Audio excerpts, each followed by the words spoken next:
ETV YouTube ఛానల్స్లో మీ వ్యాపార ప్రకటనల కోసం ఈ నంబర్కి కాల్ చేయండి. మన కోసం మనతో కొట్లాడే నిజమైన ప్రేమ చూపించే ఒకే ఒక వ్యక్తి అమ్మ.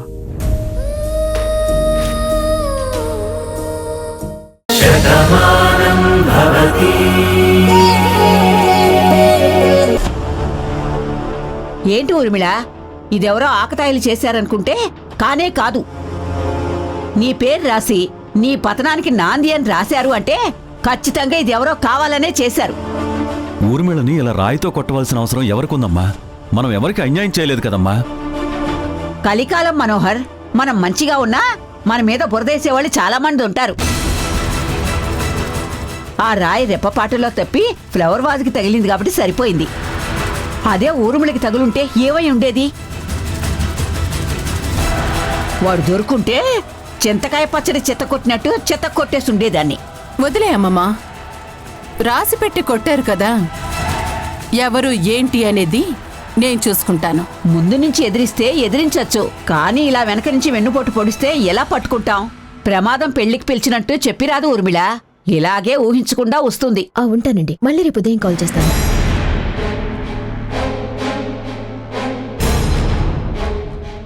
ఏమింది బామ్మ? నా మొహమైంది, నీ తద్దినమైంది.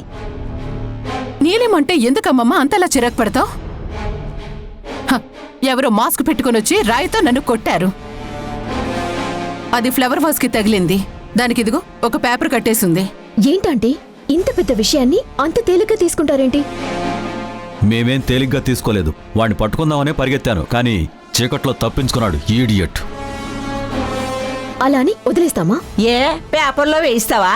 అవసరం ఏం లేదు. ఈ రాయిని చీటిని తీసుకెళ్లి పోలీసులకిస్తాను. వాళ్ళు ఎంక్వైరీ చేస్తారు. ఆంటీ మీద అటాక్ చేసిన వాళ్ళని పట్టుకుంటారు. ఇలాంటి విషయాల్లో అస్సలు నెగ్లెక్ట్ చేయకూడదు. ఆంటీ పదండి, పోలీస్ స్టేషన్కి వెళ్దాం. నాకు తెలుసు, ఇప్పుడు కంప్లైంట్ ఇస్తే నేను భయపడినట్టు అవుతుంది. నాకు ఎదురు పడలేని, నాతో ధైర్యంగా పోరాడలేని అజ్ఞాత వ్యక్తికి నేను భయపడ్డవేంటి? చేతిలో ఉన్నటువంటి రాయి విసరడం కాదు. ధైర్యం ఉంటే ఎదురుగా వచ్చి ఎదిరించు. మనం పతనమన్నాడు కదా, ఏం చేస్తాడో నేను చూస్తాను. పోనీ ఈ విషయాన్ని కార్తీక్కి చెబుదామా? వద్దమ్మమ్మా, అనవసరంగా వాడు కంగారు పడతాడు. చూడు, ఇలాంటి చిన్న చిన్న విషయాలనేవి పిల్లల దాకా తీసుకెళ్లాల్సినటువంటి అవసరం లేదు.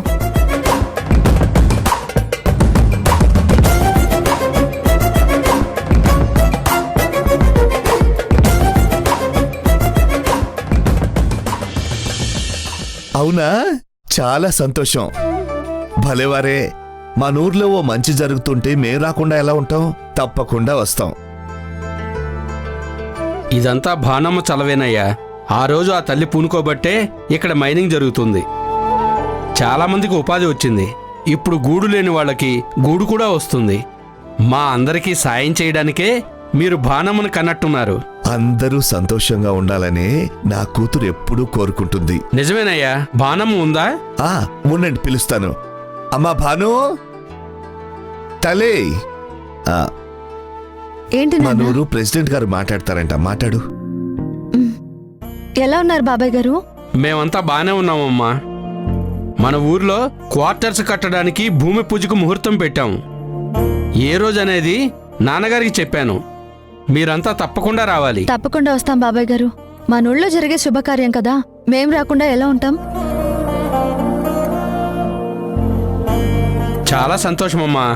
కానీ ఏంటి బాబాయ్, ఏదో చెప్పడానికి ఇబ్బంది పడుతున్నట్టున్నారు? నా దగ్గర మొహమాటం ఎందుకు, చెప్పండి. అదేనమ్మా, ఈ ఊర్లో మైనింగ్ చేస్తుంది మీ అత్తయ్య గారు. ఇల్లు కట్టిస్తామని చెప్పింది కూడా ఆవిడే.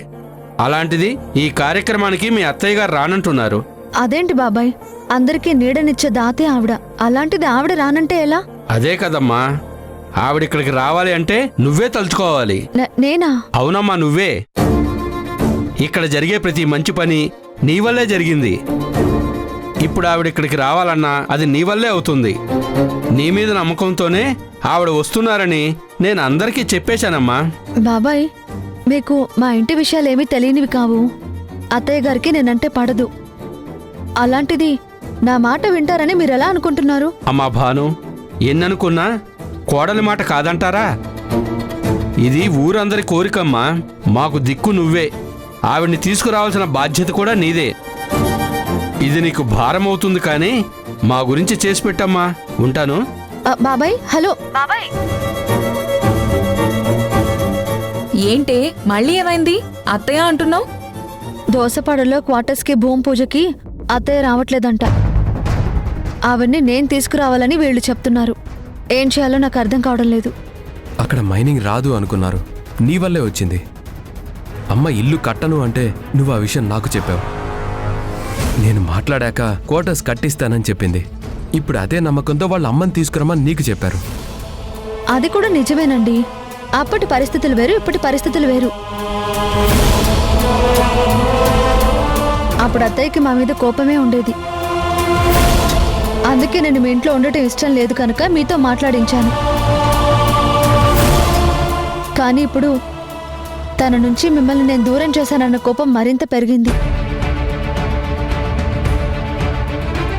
ఈ ప్రెగ్నెన్సీ డ్రామా నేనే ఆడానని ఒక పక్క నీలిమ అత్తయ్యని నమ్మించింది. ఇలాంటి పరిస్థితుల్లో నా నీడ కూడా ఆవిడ భరించలేదు. ఇక నా మాట ఎలా వింటారు? ఒకవేళ మీరు చెప్పినా నేను మీతో చెప్పించానని అనుకుంటారు. అలా అనుకుంటే ఎలాగమ్మా? ఏదో జరుగుతుందని భయపడి మాటలు తగ్గించుకుంటూ పోతే బంధాలు విడిపోతాయమ్మా. చూడు, ఎప్పటికైనా కావాల్సిన వాళ్ళం. సమస్యల్ని మనమే సరిదిద్దుకోవాలి, కానీ వాటి నుంచి దూరంగా పారిపోకూడదు. అలా వెళ్తేనే దూరం మరింత పెరిగిపోతుంది. మీరు చెప్పింది నిజమే మావయ్య. అమ్మని ఎలాగైనా పంపాలి. అమ్మ ఇప్పుడు దోసపాటు రానడానికి కారణం కూడా మనమే. ఈ విషయం అక్కడి వాళ్ళకి తెలీదు. ఎందుకంటే ఇది మన 2 కుటుంబాలకి సంబంధించిన విషయం. ఎవరి గురించి చెడుగా మాట్లాడుకున్నా దాని ప్రభావం 2 కుటుంబాల మీద పడుతుంది.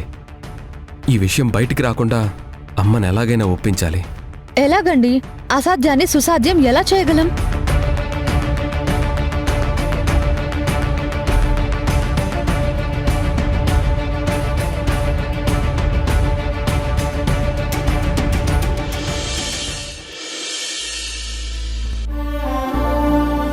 ఊర్మిళ, మనోహర్, హారతి తీసుకోండి.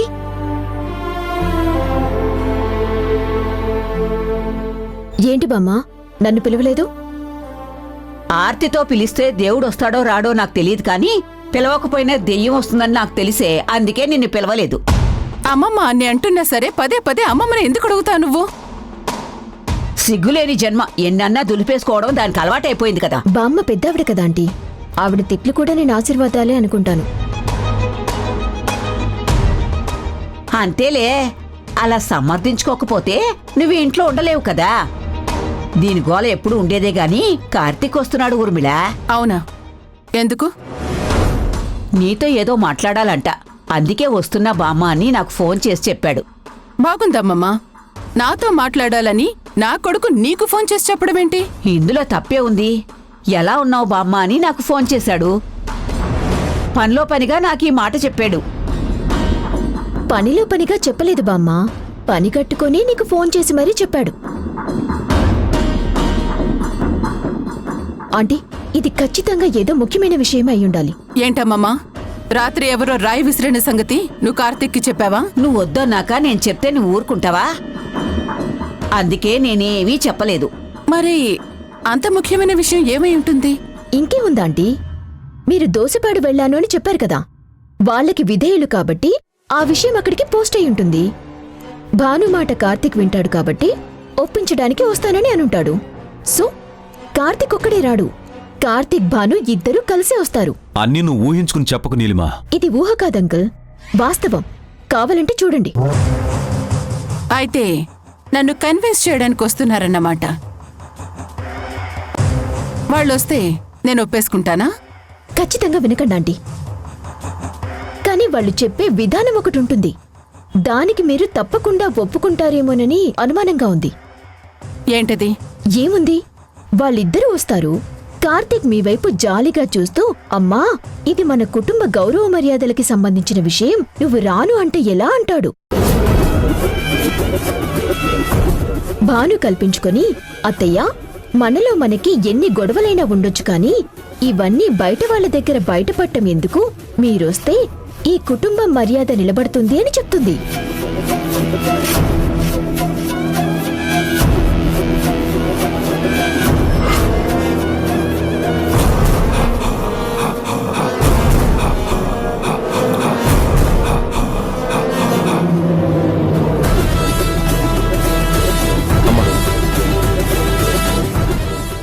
మీరొచ్చింది దోసపాడు గురించి మాట్లాడడానికే అయితే నేనక్కడికి రావడం లేదు. ఇందులో మాట్లాడడానికి ఏవీ లేదు. అమ్మా, ఇది మన కుటుంబ మర్యాదకి సంబంధించిన విషయం. నువ్వు రానంటే ఎలా? అత్తయ్య, మనలో మనకి ఎన్ని గొడవలైనా ఉండొచ్చు, కానీ ఇవన్నీ బయట వాళ్ళ దగ్గర బయటపడ్డం ఎందుకు? మీరు వస్తే ఈ కుటుంబం మర్యాద నిలబడుతుంది.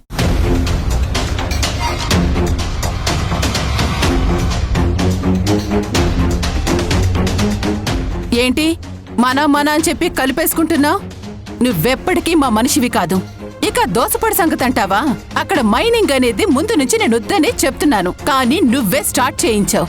ఇప్పుడు నేను అక్కడికి రాకపోతే నీ వల్లే నేను రాలేదు అని చెప్పి అందరూ అనుకుంటారని ఇదిగో ఇప్పుడు నువ్వెలా మాట్లాడుతున్నావు. చూడు, పరువు నీది పోతుందేమో కానీ నాది కాదు. నీ గురించి ఆలోచించేంత అవసరం నాకు లేదు. ఒక్క నిమిషం అత్తయ్య. నేనెప్పుడు నా పరువు గురించి ఆలోచించలేదు, మీ గౌరవం గురించి ఆలోచించాను.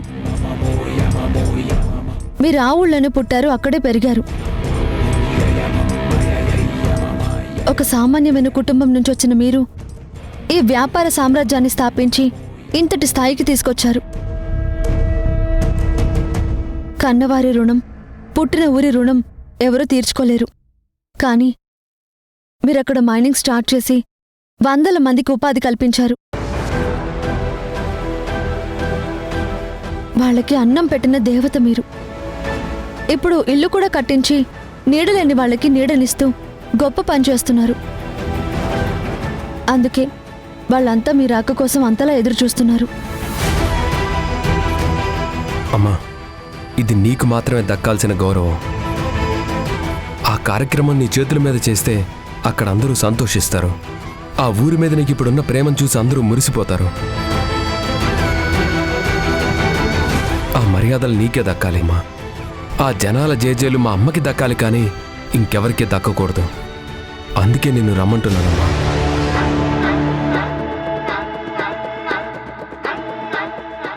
అంతేకాని ఇక్కడ బాను పరువు పోతుందనో బాను మర్యాద పోతుందనో కాదమ్మా. నువ్వు చేస్తూ నీ మంచి పనికి ఆ నీరాజనాలు నా తల్లికి దక్కాలన్న స్వార్థంతో చెప్తున్నాను. ఒక్క మాటమ్మా, భాను అయినా నేనైనా నీకు గౌరవం దక్కితే మాకు దక్కినంత ఆనందపడతాం. నీకు అవమానం జరిగితే మాకు అవమానం జరిగినట్టుగా బాధపడతాము. నువ్వెప్పుడు అందరి ముందు తలెత్తుకొని తిరగాలనే మా కోరిక. అందుకే నిన్నింతలా బ్రతిమలాడుతున్నావు. సరే కార్తీక్, నువ్వు చెప్పావని కేవలం నీ మాటకి గౌరవం ఇచ్చి నేను ఒప్పుకుంటున్నాను. నేను వస్తాను.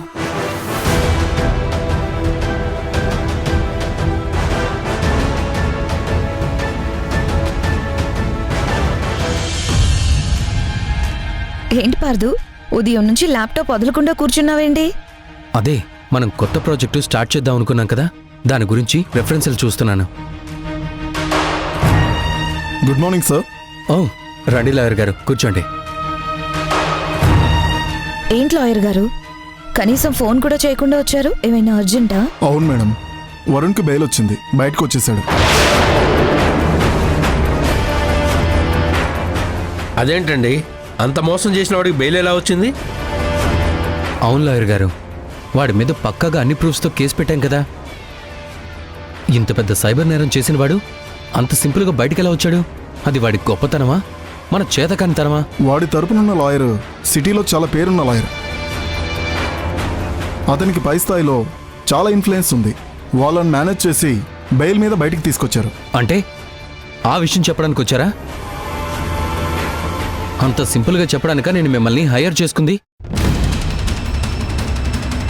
మీరు ఎన్నో కేసులు వాదించారు కదా, ఇలాంటి ప్రయత్నం జరుగుతుందని తెలిసినప్పుడు నాకు ముందుగా ఇన్ఫార్మ్ చేయాలి కదా. వాడు బయటకు వచ్చాడని ఒక్కసారి చెప్తే సరిపోతుందా? పార్దు, కంట్రోల్. లాయర్ గారు ఏం చేస్తారు? లాయర్ గారు మీరు వెళ్ళండి, మేము తర్వాత మాట్లాడతాం. అలాగే మేడం. షిట్! అనవసరంగా ఈ లాయర్ని నమ్ముకున్నా. ఆవేశంలో ఆలోచించడం లేదు పార్దు. వరుణ్ ఎంత కంట్రీగాడో మనకు తెలుసు. వాడిప్పుడు బయటకు వచ్చాడంటే వాడికి ఏదో పెద్ద సపోర్టే ఉండే ఉంటుంది. ముందు వాళ్ళెవరో తెలుసుకోవాలి. అవును పార్థు, వాడు బయటకు వచ్చాడంటే ఖచ్చితంగా ఏదో ఒకటి చేస్తాడు. మీరు జాగ్రత్తగా ఉండాలి బాబు. మేం జాగ్రత్తగా ఉండడం కాదు, వాడు జాగ్రత్తగా ఉండాలి. బయటికి వచ్చాడు కదా అని మళ్ళీ ఏమైనా పిచ్చి పిచ్చి వేషాలు వేసి మా జోలికొస్తే వాడంతు చూస్తాను. వాడి ఇన్ఫ్లుయెన్స్ చేయడానికి ఎవరు సపోర్ట్ అయినా తీసుకోలేమో, కానీ నాకు అవసరం లేదు. వాడికి సాయం చేసిన వాళ్ళని వదిలే ప్రసక్తే లేదు. ఏమండి ఏమండి అమ్మమ్మ, ఈయన ఎక్కడున్నారో చూసావా? లేదు ఊర్మిళ, చాలాసేపటి నుంచి మనోహర్ నాకు కూడా కనిపించలేదు. చెప్పకుండా ఎక్కడికెళ్ళుంటాడబ్బా?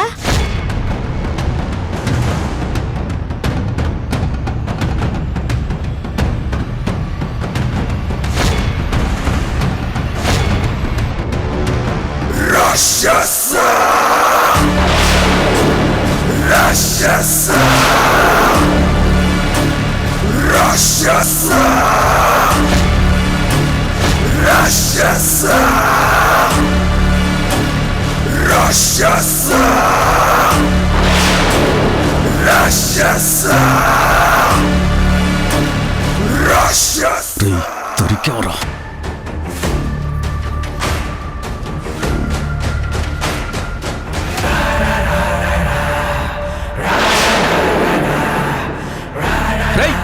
ఎవడా నువ్వు? మాస్తి ఊర్మిళ, అక్కడ తాళం తీసుకురా, త్వరగారా. మనోహర్ గొంతులా ఉందిరా, చూద్దాం.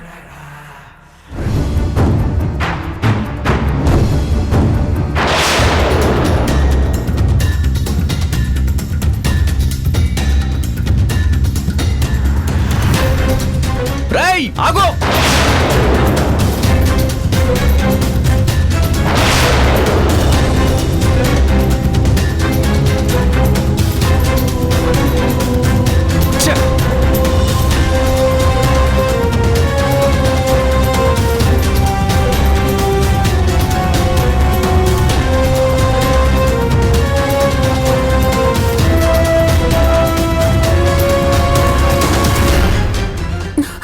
మనోహర్, వాడు దొరికాడా? లేదమ్మా, తప్పించుకున్నాడు. కానీ ఎన్నాళ్ళు తప్పించుకుంటాడు? ఖచ్చితంగా దొరుకుతాడు.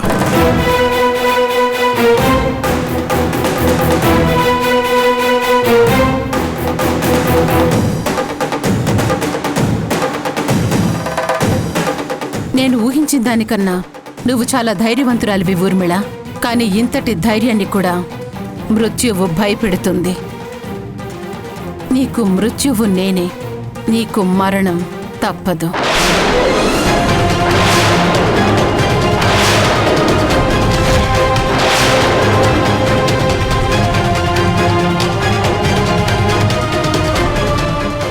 చూస్తుంటే ఇదెవరో ఆకతాయిలు చేస్తున్న పనిలా లేదు ఊర్మిళ. ఇది కావాలని చేస్తున్న పనిలాగే ఉంది. అమ్మమ్మ, ఇలాంటి తాటాకు చప్పుళ్ళకి భయపడతావా? ఆయన ముఖం చూపించడానికి భయపడేవాడు నన్నేం చేస్తాడు? దుర్మార్గులెప్పుడూ వెన్నుపోటు పొడుస్తారు, కీడెంచి మేలెంచమన్నారు. ఈ విషయాన్నంత తేలిగ్గా తీసుకోవడానికి లేదు ఊర్మిళ. ఆ నీలిమ చెప్పినట్టు మనం వెంటనే పోలీస్ కంప్లైంట్ ఇవ్వడం మంచిది. ఇది ఎవరు ఎందుకు చేస్తున్నారో తెలుస్తుంది మనకి.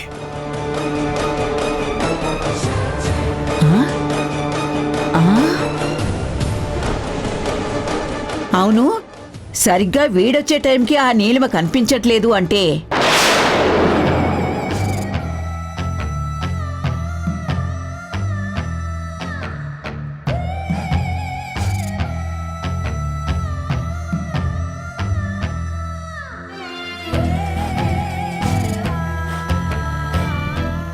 నిన్న లేదు, ఇప్పుడు లేదు. అసలిది ఏవైపోయినట్టు?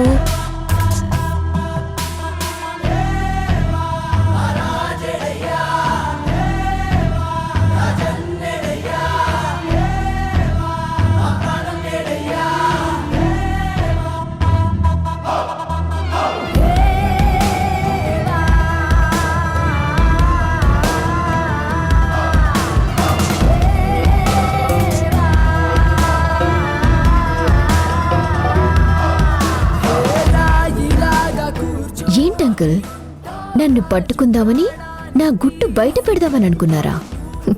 అంత తేలిగ్గా దొరికిపోవటానికి, తెలివి తక్కువగా ఇరుక్కోవడానికి నేను భానుని కాదు, నీలిమాని. ఏం జరుగుతుందో తెలియక ఇక్కడ మీరు టెన్షన్ పడుతున్నారు. కానీ ఇదంతా నేను ఆడుతున్నది ఆ భాను కోసం. భాను, ఇప్పుడు నేను వేస్తున్న పద్మ వ్యూహంలో నువ్వు బలవటం తప్ప బయటికి రావటం జరగదు. Yes.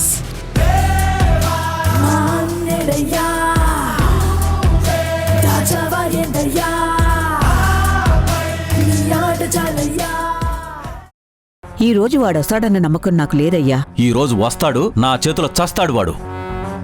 వాణ్ణి చూడాలని అందరూ చాలా కుతూహలంగా ఉన్నారు. కానీ నేనిక్కడుంటే వాడెలా వస్తాడు? ఆంటీ,